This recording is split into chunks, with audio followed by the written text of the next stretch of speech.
Bem, galerinha, primeiramente que alegria estar falando com vocês, meus queridos alunos. Primeiramente, estou com saudade, estou morrendo de saudade de vocês. Sabemos que tudo isso foi tão rápido, não deu tempo da gente se falar, não deu tempo da gente discutir sobre isso, sobre tudo isso que a gente está vivendo, não é isso? Mas saiba que Deus tem o melhor para cada um de nós. Deus está cuidando da vida, está cuidando da família, pode ter certeza disso. O que importa é que nesse período a gente não abaixe nossas cabeças, que a gente não possa desistir da nossa vida, não possa desistir de lutar e, mais do que nunca, ajudar uns aos outros. Sabemos que nós não podemos estar tendo contato um com o outro, mas não só apenas de contatos, mas também de palavras, mas também de mensagens, mas também de frases que a gente pode fazer com que a autoestima do nosso próximo, do nosso amigo, do nosso pai, da nossa mãe, dos nossos familiares, possa estar cada vez melhor, não é isso? Então, mais uma vez, morrendo de saudade de vocês, mas a vida continua e nós não vamos parar. Nós tivemos esse mês de abril aí de férias, foi a antecipação das férias de julho, vieram agora para abril. E agora em maio a gente já está começando as nossas aulas virtuais, ok? Nesses primeiros 15 dias de maio nós vamos fazer esse teste de aulas virtuais. Se Deus quiser, o mais breve possível, a gente vai estar saindo dessa pandemia, a gente vai estar em sala de aula de novo, se Deus quiser, se Deus quiser. Mas, como eu disse, a gente não pode parar e a gente não vai parar. A gente tem alguns assuntos para estar colocando em dia, não é isso? E a gente não pode parar. Vejam só para começar a falar, antes mesmo de falar sobre os assuntos da nossa matéria, eu já tinha dado alguns assuntos a vocês. Prestem atenção, anotem isso aí. Essa aula de hoje vai servir como um resumo de um assunto que eu já dei, ok? Então, muitas pessoas faltaram nessa aula e também faz algum tempo que a gente não se viu e pode ter gerado dúvida, pode um aluno ou uma aluna possa ter esquecido de algum detalhe, de alguma coisa citada na aula. Então eu vou fazer essa aula de revisão de assunto, ok? Ou seja, a aula de hoje vai ser uma aula de revisão, beleza? Na outra semana, próxima semana, eu já vou estar lançando uma aula nova. E o que é que vai acontecer? Vejam só. Nessa aula nova, junto com esse assunto aqui que eu vou dar hoje, junto com a revisão, juntando esses dois assuntos, nós vamos fazer uma atividade valendo nota, beleza? Já vai estar valendo nota, galera, então fica ligado nisso aí.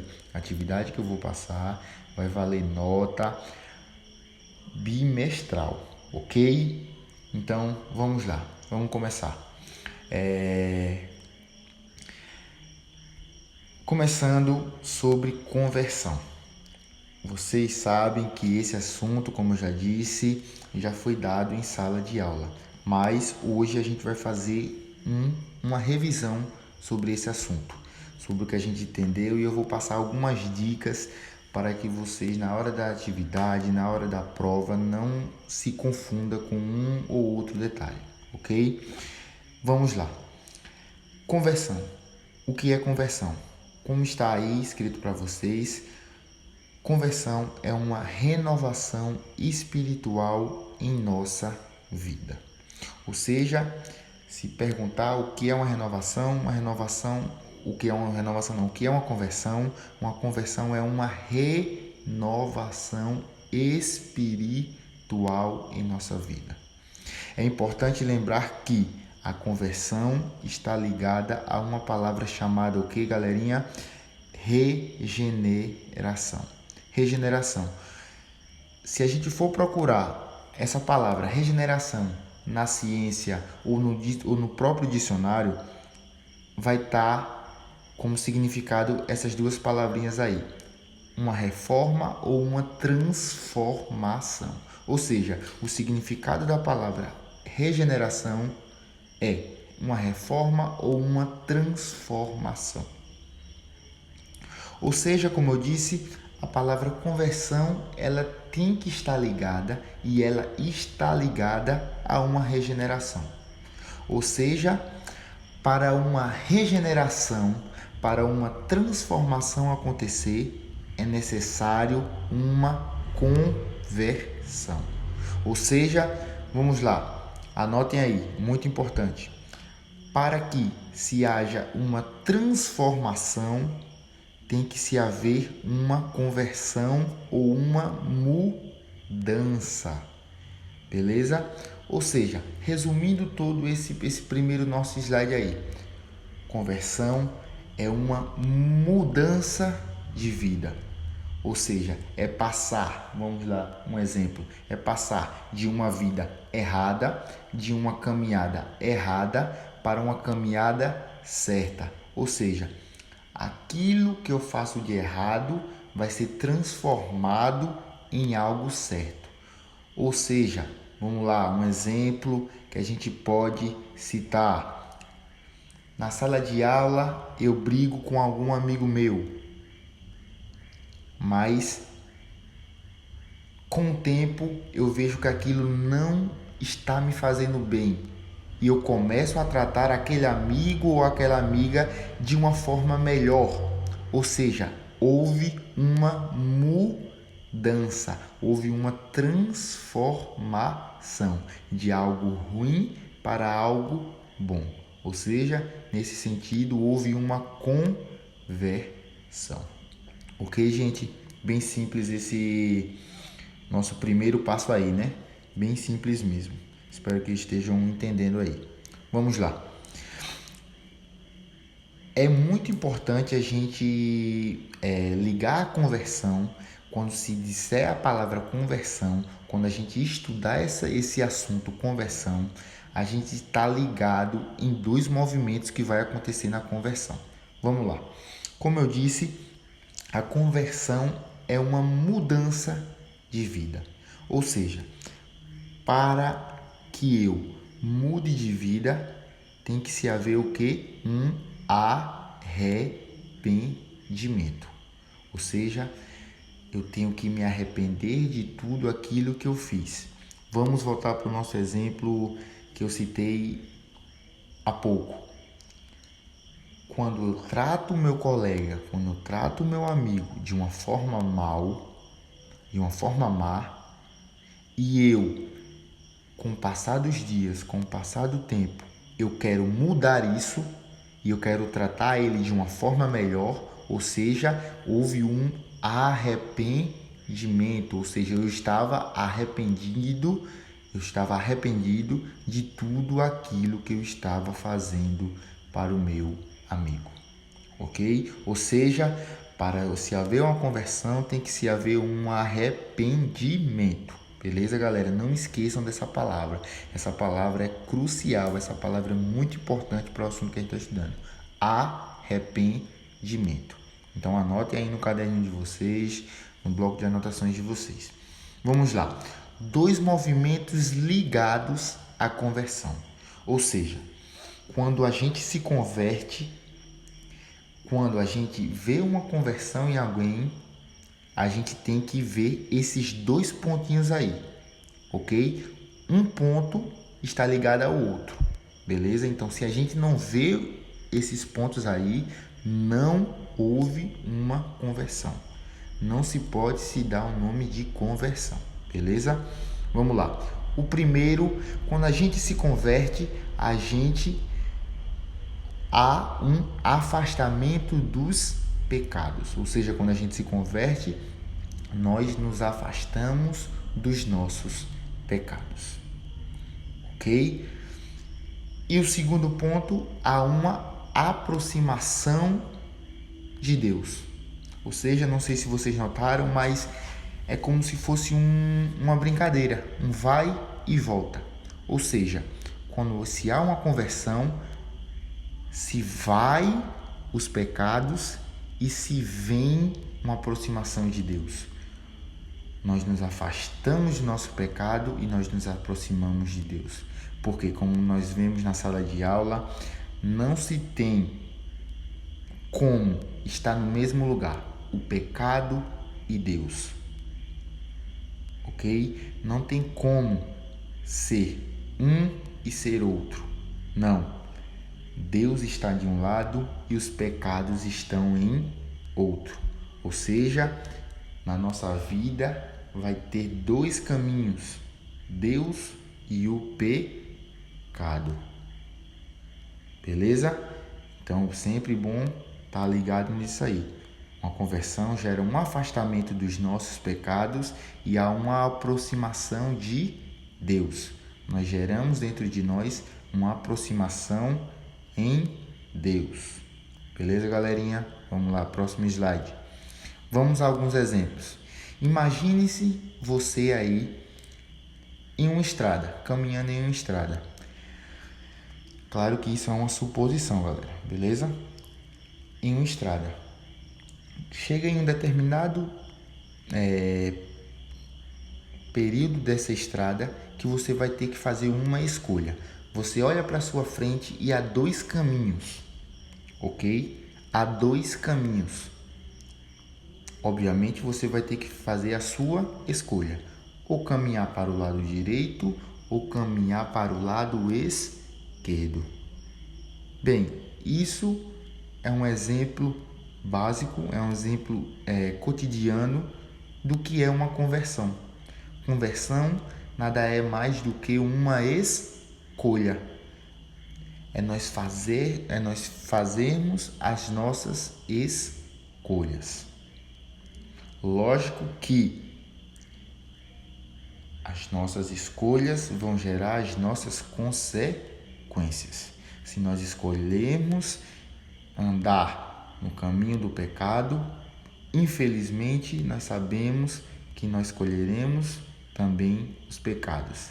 Mas se por outro lado nós escolhermos o caminho a qual Deus está caminhando, nós escolhermos o caminho que existe Deus, nós também vamos colher as nossas consequências, que é estar com Deus, estar e fazer as coisas de Deus. Ou seja, a conversão se dá através de uma escolha. Beleza? Então anotem aí, a primeira palavra, para se haver um arrependimento, para se haver uma conversão, tem que se haver um arrependimento, e a segunda, uma escolha. Ok? Vamos lá.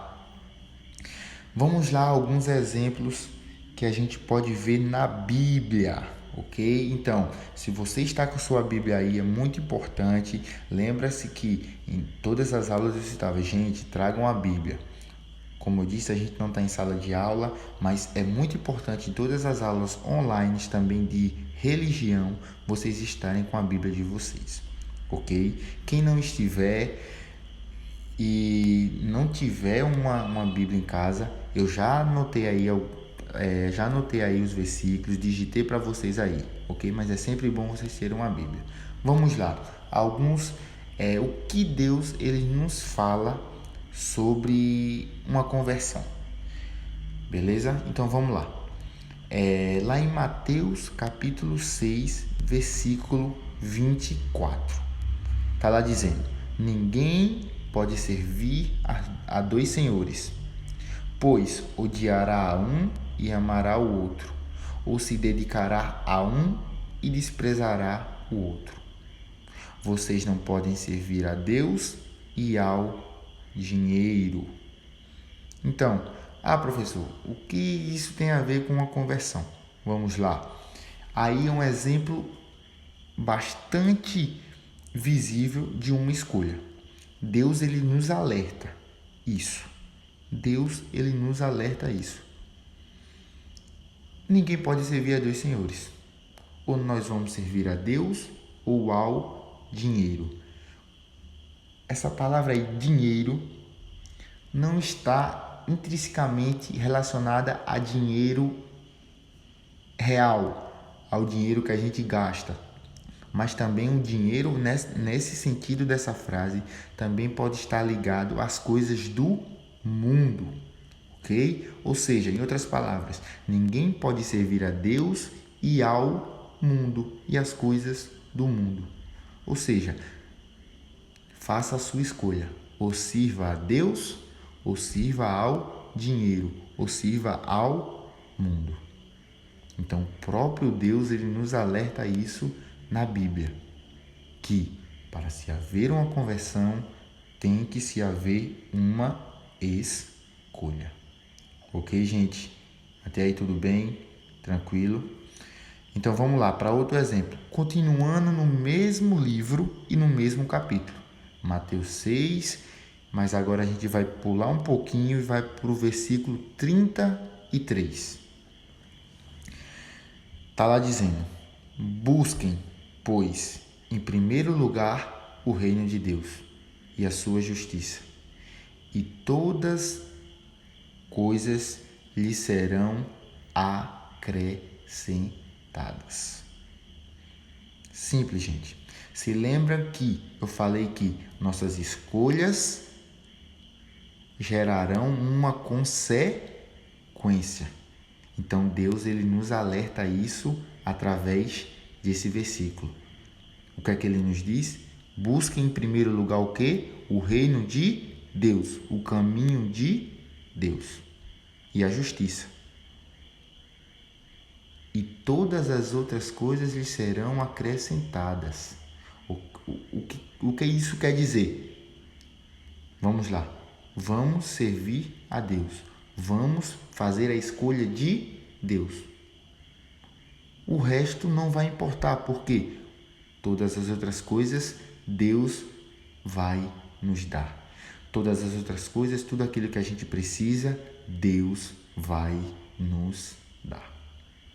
Então, é simples, né, gente?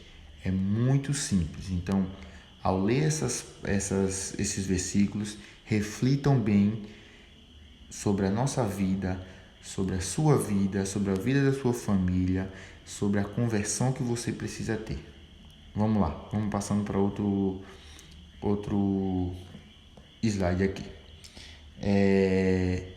Agora a gente vai partir de histórias da Bíblia. A gente viu versículos da Bíblia. Agora a gente vai falar sobre alguns personagens. Já vou adiantar. Nós vamos ver 2 personagens aí na Bíblia que são exemplos de conversão, ok? O primeiro carinha que a gente vai ver aí, o primeiro homem, é um carinha chamado Levi. Como vocês estão vendo aí, a história dele vai começar lá no livro de Lucas, capítulo 5, versículo 27. Ou seja, lá no livro de Lucas, capítulo 5, versículo 27, a gente vai começar a ver a história de Levi. Em algumas Bíblias vai estar lá, vocação de Levi, ou em outras, chamado de Levi. Mas não vai se fugir dessa palavra, Levi. Aí parte de um ponto. Levi, ele era um discípulo de Jesus. Ah, professor, mas eu estudei sobre os discípulos e dentre os 12 discípulos que Jesus chamou, nenhum se chamava Levi, certo? Nenhum se chamava Levi, porque Levi, ele foi transformado. Levi, ele teve o nome mudado para Mateus, ou seja, Levi é Mateus, o discípulo que Jesus escolheu para caminhar para com ele. Então, muito importante lembrar isso aí. Levi é a mesma pessoa que Mateus, que foi um discípulo. Então, vamos lá. Primeiro, nessa aula aqui, enquanto vocês estão escutando aí, não peguem a Bíblia agora e não leiam agora. Eu quero que vocês, quando acabem a aula, vocês leiam mais e entendam mais sobre a história de Levi. Agora eu vou explicar um pouquinho sobre essa história, ok? Vou simplificar e vou resumir essa história para vocês, para ficar mais fácil para vocês entenderem, ok? Vamos lá. Quem era Levi? Como vocês veem aí, Levi era um cobrador de impostos, um dos mais perversos da época. Como vocês sabem, alguns de vocês sabem, naquela época, os governadores, os reis, eles cobravam impostos das pessoas. É como se fosse um cobrar de aluguel, ou seja, ele cobrava aluguéis de todas as pessoas para que aquelas pessoas pudessem comer, para que aquelas pessoas pudessem morar, para que aquelas pessoas pudessem ter um teto para viver.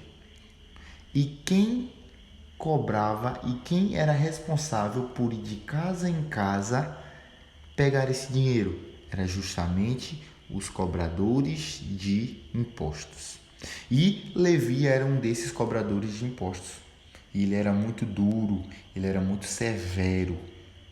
Ele cobrava impostos e muitas vezes batia nas pessoas quando elas não o pagavam. Então você vê que Levi, ele era uma pessoa altamente dura, era uma pessoa altamente grossa, uma pessoa altamente bruta.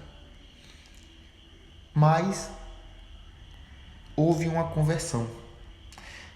Nessa historinha que vocês vão ver aí, lá em Lucas 5, versículo 27, vocês vão ver que Jesus estava com alguns de seus discípulos.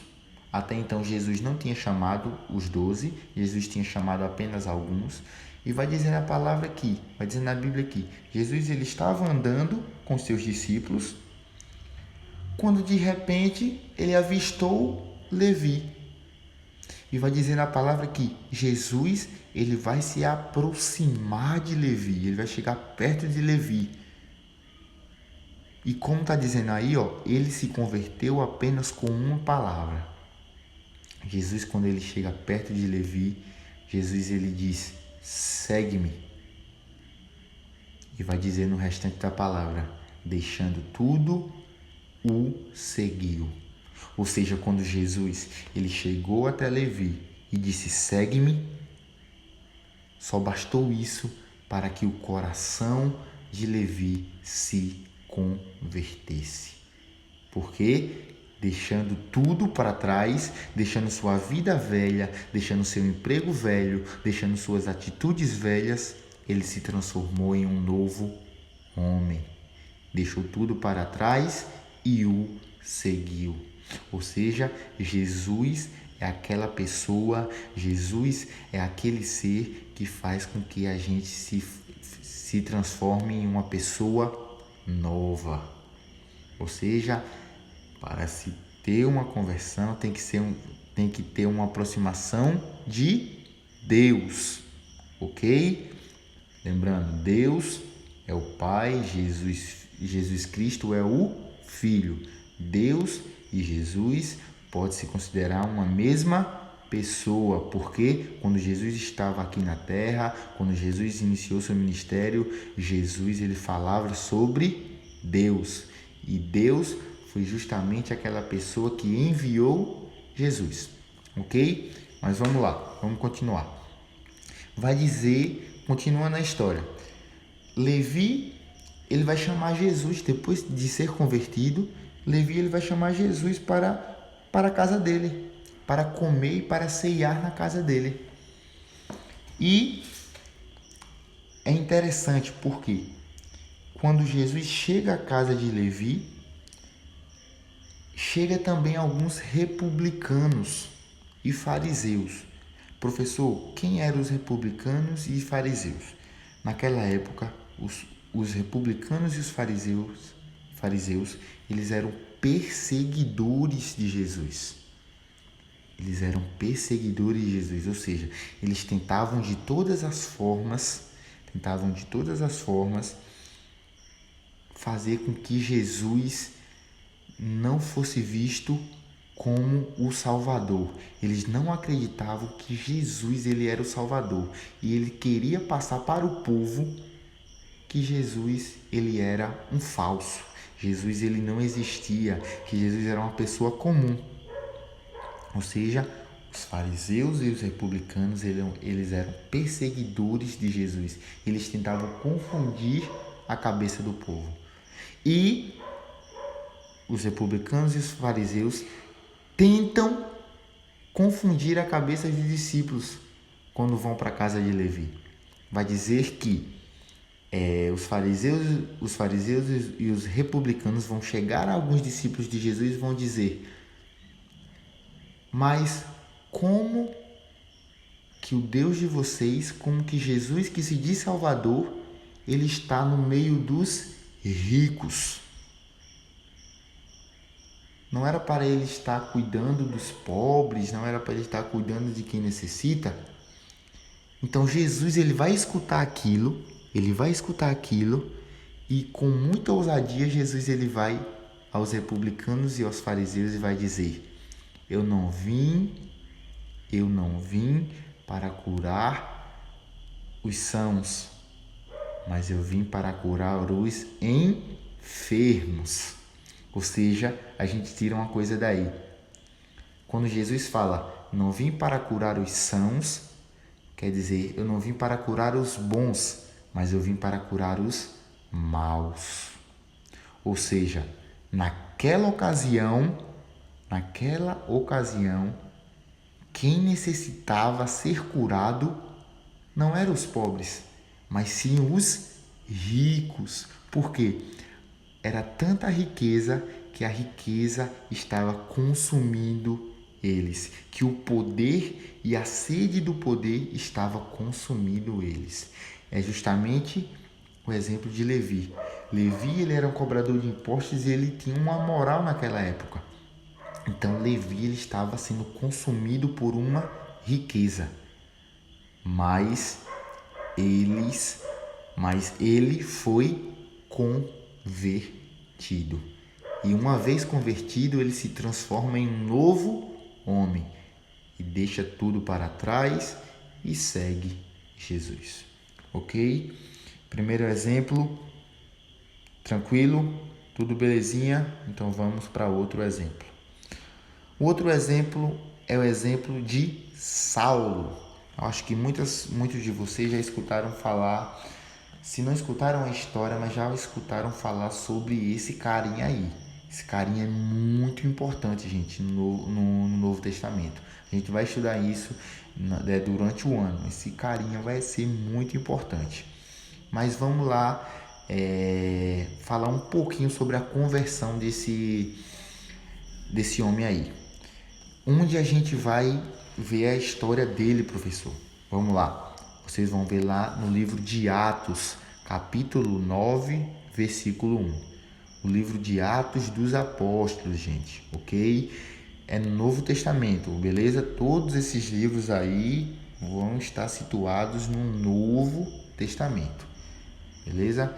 O livro de Atos, ele é o 5º livro do Novo Testamento. Mateus, Marcos, Lucas e João, que são os evangelhos, e logo após vai vir Atos dos Apóstolos, beleza? Então lá em Atos capítulo 9, versículo 1 até o 33, se eu não me engano, vai falar sobre a história de Paulo, a história de Saulo, beleza?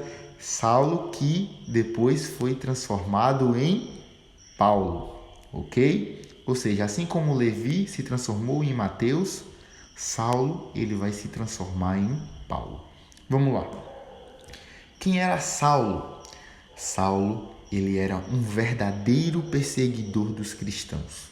Por que eu coloquei aí um verdadeiro perseguidor dos cristãos?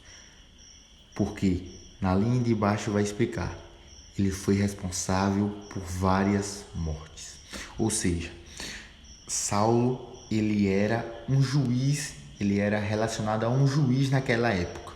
Ou seja, as pessoas que perseguiam os seguidores de Jesus, lembrando que nessa época de Saulo aí, Jesus ele já tinha sido crucificado e morto, ok? Jesus ele não estava mais aqui na terra, beleza? Sempre é bom lembrar. Na Bíblia, Jesus só vai aparecer nos 4 evangelhos. A vida de Jesus só vai aparecer nos 4 evangelhos. Depois dos 4 evangelhos, só vão ser relatos sobre a vida de Jesus. Ou seja, lá em Atos, Jesus ele não estava mais aqui na terra. Jesus ele já tinha ido para o céu. Beleza? Então vamos lá, voltando. E Saulo, ele era um cara que perseguia os cristãos, que perseguiam os seguidores de Cristo. Por quê? Jesus, ele preparou os seus discípulos para que quando Jesus fosse morto, para que quando Jesus voltasse aos céus, aqueles discípulos fossem responsáveis pelo Evangelho, fossem responsáveis por colocar a palavra de Deus no mundo, fossem responsáveis por pregar a palavra de Deus. Então foram justamente essas pessoas que ficaram responsáveis pela pregação da palavra de Deus, que eram perseguidas por Saulo. Na leitura que vocês vão ver, vocês vão ver que Saulo, ele foi responsável pela morte de Estevão. Estevão era um dos cristãos, ele era tido naquela época como um dos mais sábios cristãos que existia, e os discípulos de Saulo vão ver Estevão pregando e vão trazer Estevão, vão prender Estevão e vão trazer até Saulo. E Saulo, ele vai punir Estevão. E qual foi a punição que Saulo deu a Estevão? A morte, o apedrejamento. Então, Estevão, ele foi morto apedrejado por uma ordem de Saulo. Para vocês verem que Saulo, naquela época, ele era muito abominável. Saulo, ele era muito terrível. Mas Deus, ele tinha uma promessa para a vida de Saulo. Em um certo dia, Saulo, ele vai pegar o seu cavalo. Ele vai pegar o seu cavalo e vai dar uma voltinha no deserto, junto com os seus discípulos. Quem eram os discípulos de Saulo? Eram aqueles que eram responsáveis por prender aquelas pessoas e trazerem até Saulo. Então, Saulo, ele vai pegar o seu cavalo junto com os seus discípulos e vai dar uma voltinha no deserto. E vai dizer na palavra, vai dizer na história da Bíblia que chega um determinado ponto que há um grande clarão no deserto. Há uma grande claridade no deserto. O sol se torna gigantesco. E a vista de Saulo, ela vai acabar. Ou seja, Saulo vai ficar cego. E quando Saulo fica cego, Saulo, ele cai do seu cavalo. E quando Saulo cai do seu cavalo, Saulo, ele vai escutar Deus falando com ele. Deus vai falar para Saulo: Saulo, Saulo, por que você me persegue? Por que persegue os meus filhos? Então, quando Deus, ele se aparece para Saulo, quando Deus, ele aparece a Saulo através de uma voz, através de atitudes, o coração de Saulo vai temer Jesus, vai temer Deus. O coração de Saulo vai se converter. Porque Saulo, ele agora teve uma experiência com Deus. Saulo agora, ele teve uma aproximação com Deus. E vai dizer na história que Saulo, ele vai ficar cego por 3 dias. Saulo, ele vai ficar cego por 3 dias. E durante esses 3 dias, Saulo, ele vai permanecer no templo. Ou seja, o templo naquela época eram as igrejas de hoje em dia. Ou seja, Saulo, quando fica cego, ele vai procurar a casa de Deus. Ele vai ficar e vai orar durante 3 dias. E depois desses 3 dias, a visão de Saulo volta. Saulo, ele começa a enxergar novamente. Mas ele começa a enxergar o mundo de outra forma. Por quê? Porque antes ele enxergava o mundo. Agora Saulo enxergava Deus. Ou seja, Saulo, ele teve uma consequência. Saulo, ele teve que enxergar a Deus. E naquele momento, vai dizendo a palavra que Saulo, ele não queria mais saber de nada, tanto é que ele teve o seu nome transformado. A mudança foi tanta na vida de Saulo que ele não queria mais saber da vida antiga, ele queria saber de uma nova vida, e ele vai se transformar em Paulo. Vejam a mudança. De perseguidor dos cristãos, Paulo, ele se transforma em um dos discípulos de Deus, de um dos evangelizadores daquela época, e um dos responsáveis por levar a palavra de Deus. Ou seja, como vocês veem aí, no último pontinho aí, ele se tornou responsável por escrever quase metade do Novo Testamento. Isso é muito importante, gente. Vejam só, no Novo Testamento a gente tem a quantidade de 27 livros. 27 livros. E Paulo, ele escreveu 13 desses livros. 13 livros do Novo Testamento foi Paulo que escreveu. Ou seja, quase metade do Novo Testamento foi Paulo que escreveu. Vocês veem que houve uma mudança muito severa, houve uma mudança muito radical na vida de Paulo. Porque de um daqueles que mandavam matar os seguidores de Jesus, ele se transforma em um homem que foi responsável por evangelizar, por um dos maiores evangelizadores que o mundo já viu. Então, Saulo, ele teve sua vida convertida. Ele teve na sua vida uma transformação. Beleza, gente? E aí fica essa pergunta para nós.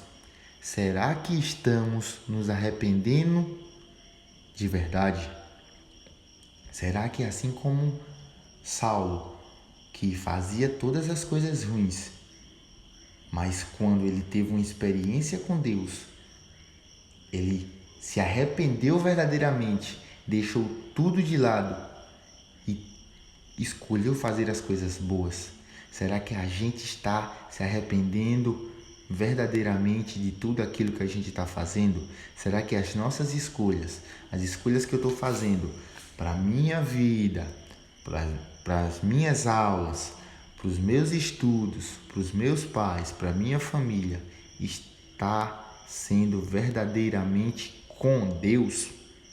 Então fica aí, gente, um ponto para a gente se pensar, beleza? Então, gente, para terminar, fica algumas dicas aí. Estamos vivendo um período difícil, mas podemos fazer a nossa parte. Primeiro, cuide-se e previna-se. Gente, por favor, fiquem em casa, ok? A gente está vendo na televisão, infelizmente, várias e várias mortes. A gente está vendo como está difícil o mundo de hoje em dia.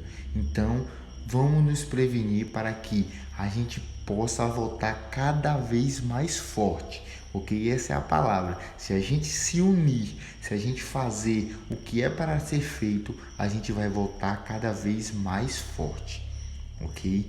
É tempo de conversão, de nos arrepender